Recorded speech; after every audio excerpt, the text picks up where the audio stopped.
जलसा करें लेकिन मीनारे पाकिस्तान पर नहीं। पीटीआई को जल्लू पार्क में जलसे की इजाजत मिल गई। जिले इंतजामिया के मुताबिक दोपहर 2 से शाम 5 बजे तक जलसे की इजाजत होगी, जबकि पीटीआई वकील का कहना है कि जलसे की इजाजत काहना मवेशी मंडी में मिली है। अफसरान ने 2 से 8 बजे जलसे का वक्त दिया है। लाहौर में कंटेनर्स पहुंचा दिए गए। मीनारे पाकिस्तान के मरकजी दरवाजे को ताला लगा दिया गया। अपोजिशन लीडर मलिक अहमद खान भिचर की क़यादत में दर्जनों अरकान पंजाब असम्बली का मीनारे पाकिस्तान जलसा गाह का दौरा। जिले इंतजामिया ने दाखिल होने की इजाजत नहीं दी। लाहौर जलसे से कबल पुलिस का क्रैकडाउन जारी।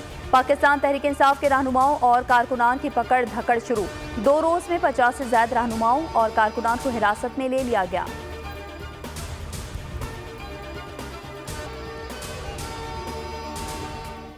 और सदर मुमलिकत के दस्तखत के बाद प्रैक्टिस एंड प्रोसीजर तरमीमी ऑर्डिनेंस पर अमल दरामद शुरू हो गया। जस्टिस मुनीब अख्तर 3 रुकनी जजेस कमेटी से बाहर हो गए और चीफ जस्टिस काजी फाइज ईसा ने जस्टिस अमीनुद्दीन खान को कमेटी रुकन नामजद कर दिया।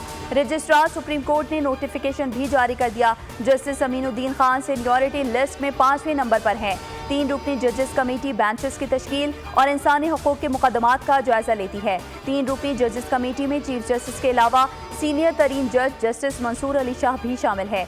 जराये का कहना है कि 3 रुकनी जजेस कमेटी का इजलास पीर को बुलाए जाने का इम्कान है।